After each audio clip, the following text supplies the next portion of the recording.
네, 여러분 안녕하십니까. 6월 7일 월요일 아침입니다. 6월 7일 월요일 아침 매일 성경 묵상 함께 나누겠습니다. 오늘은 잠언 20장으로 넘어가서 1절에서 15절까지 말씀인데요. 제가 3절까지만 읽어 드리겠습니다. 포도주는 거만하게 하는 것이요 독주는 떠들게 하는 것이라. 이에 미혹되는 자마다 지혜가 없느니라. 왕의 진노는 사자의 부르짖음 같으니 그를 노하게 하는 것은 자기의 생명을 해하는 것이니라. 다툼을 멀리하는 것이 사람에게 영광이거늘 미련한 자마다 다툼을 일으키니라. 아멘. 오늘 본문을 중심으로 소유보다 존재라는 제목으로 말씀을 증거하겠습니다. 사람은 무엇으로 사는가? 이러한 질문 많이 하시죠. 우리 스스로도 인간은 태어나서 무엇을 하다가 또 어떤 의미 있는 일을 하고 또 어떻게 하다가 또 인간은 또 죽게 되는가? 또 이런 생각들을 많이 하게 되는 요즘입니다. 특별히 무엇을 가졌나 보다 나는 어떤 사람인가 이것에 하나님은 늘 관심이 있는데 우리는 늘 나는 무엇을 가졌는가에 관심을 많이 가질 때가 많죠. 또한 상대는 무엇을 가지고 나는 무엇을 가지지 못했나 이것에 또 집중하는 경우도 많이 보게 됩니다. 현대사회에서는 특히나 어떤 것을 소유하고 있느냐에 따라서 그 사람의 인격과 삶을 자꾸 점수로 매기고 또 판단하려고 하는 그런 잘못된 성향이 있는 것을 보게 됩니다. 실제로는 그 사람이 하나님의 형상이며 존재할 만하며 또 그 사람도 행복을 누릴 만한 사람이라는 사실을 우리는 그런 인식에 대한 눈을 떠야 합니다.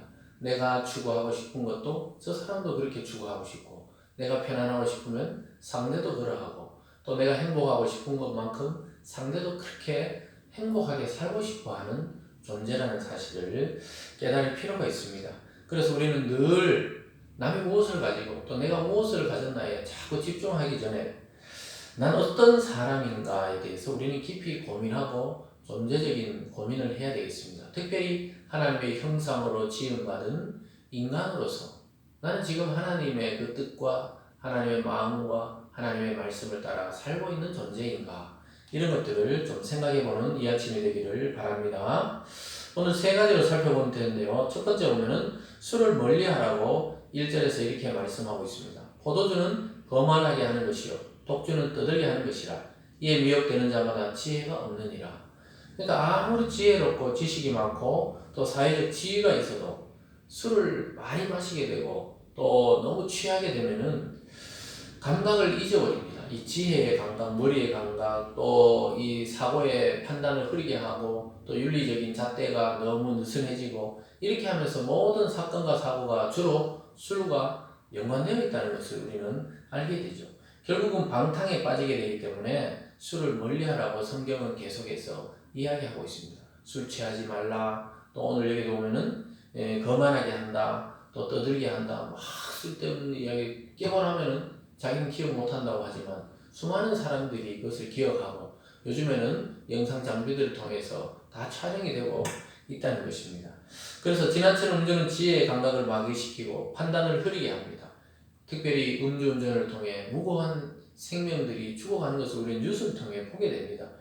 자기는 만취해서 아무 생각이 안 나지만 자기가 그냥 인도로 차를 몰고 들어옴으로 해서 수많은 사람이 죽기도 하고 다치기도 합니다.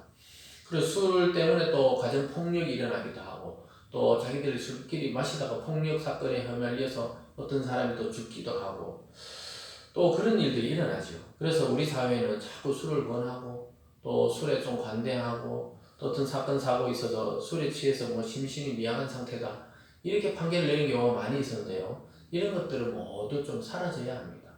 여러분 사회생활 하시다 보면 이 크리스찬들도 술로부터 자유롭지 못할 때가 있는데요. 아예 초반에 아예 처음부터 거절하면은 그게 처음 거절이 어렵지 계속 처음 거절을 하게 되면 그 다음부터는 술을 안 마시는 사람이라고 인식을 하게 됩니다. 그래서 여러분들이 술을 가까이에서 방탕하지 않는 사람이 없어요. 술을 멀리해야 방탕하면서 깨어나게 되고 또 지혜롭게 살아갈 수 있게 됩니다. 오늘 두 번째는 공의로운 왕에 대해서 2절부터 8절까지 이야기하고 있습니다. 공의롭고 의로운 왕과 또 어리석은 사람에 대해서 대조를 하면서 이야기를 하고 있습니다. 2절입니다.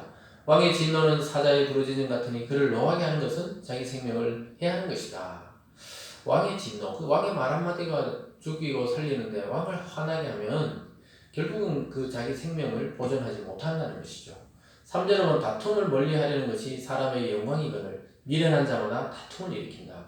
어딜 가도 그 이슈의 중심에 서서 논쟁의 중심에 서 있는 사람들이 어느 단체나 조직이나 있습니다. 그런 사람들은 미련하다고 이야기하고 있습니다.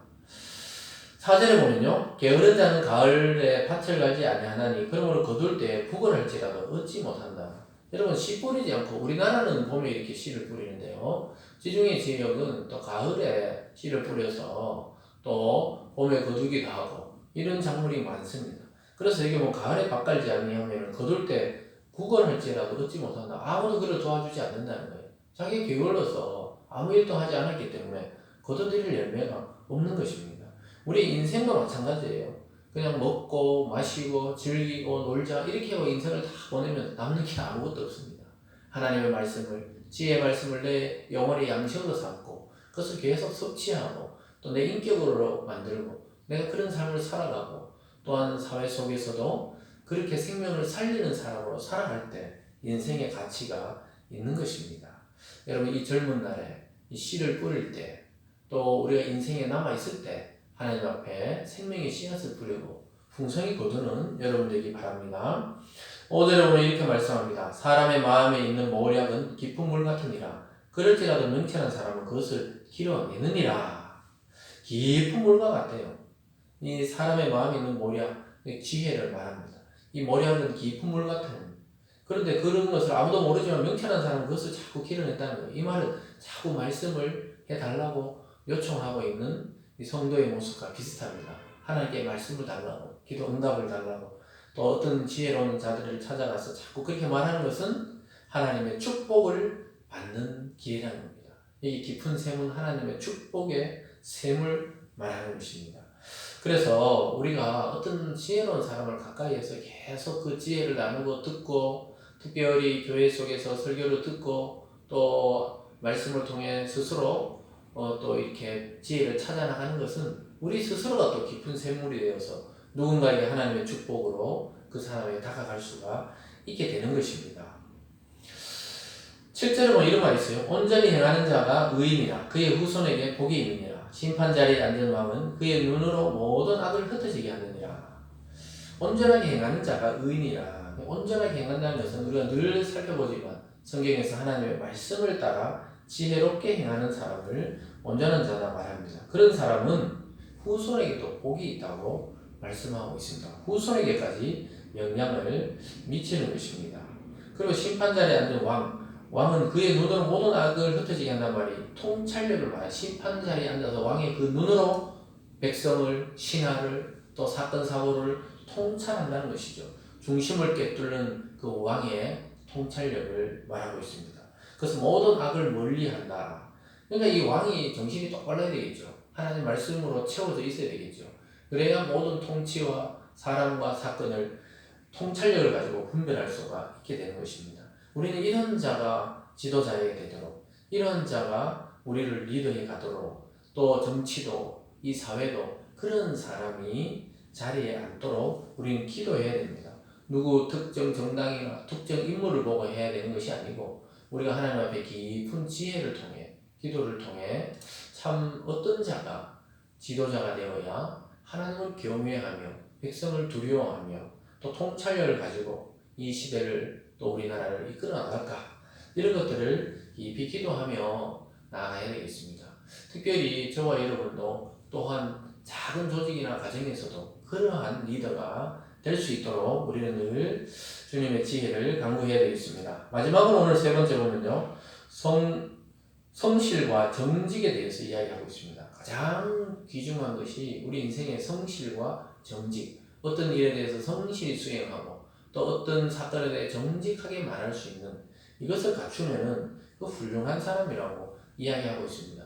그래서 우리가 많은 재물을 갖는 것보다 정직과 성실, 그런 사람으로 존재하며 살아가는 것이 더 중요하다고 말합니다. 9절입니다. 내가 내 마음을 정하게 하였다. 내 죄를 깨끗하게 하였다 할 자가 누구냐? 한결같지 않은 저울 추와 한결같지 않은 대는 다 여호와께서 미워하시느니라.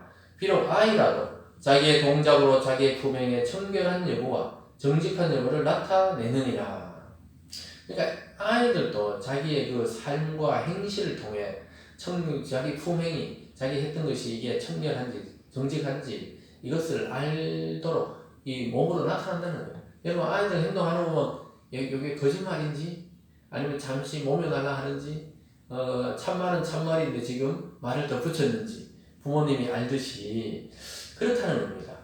그래서 아이라도 그것을 드러내듯이 이 거짓말 하지 말라고 앞에 말했죠. 한결같지 않는 추, 한결같지 않는 대로 된다 그랬죠. 한 대, 두 대. 예전에는 공식을 통해 융통했기 때문에 이 대나 추를 속여가지고 이익을 남기는 자들. 하나님 다 아이들이 그것을 드러내듯이 보고 있다는 겁니다. 그래서 마음을 깨끗하게, 마음을 정하게, 이렇게 정직하게 살아나가야 할 것입니다. 12절에 보면요. 듣는 귀와 보는 눈은 다 여호와께서 지으신 것이니라. 너는 잠자기를 좋아하지 말라. 내가 빈궁하게 될까 두려움이라. 내 눈을 뜨라. 그리하면 양식이 족하리로다. 물건을 사는 자가 좋지 못하다 하다가 돌아간 후에는 자랑하느니라. 세상에 금도 있고 진주도 많거니와 지혜로운 입술이 더욱 귀한 보배니라. 사랑하는 여러분, 이 세상을 살아갈 때 참 많은 것이 필요하죠. 양식도 필요하고 또 좋은 물건도 필요합니다. 금도 필요하고 재물도 필요하고 돈도 필요합니다. 그러나 오늘 이 20장 15절에서 결론 내리기는 지혜로운 입술이 가장 귀한 보배라고 이야기합니다. 여러분 지혜로운 입술은 어떤 입술입니까? 하나님을 찬양하고 경외하고 또 하나님의 말씀으로 내 마음에 채워서 누군가에게 그 말씀을 전달해주는 입술, 이것이 가장 귀한 입술입니다.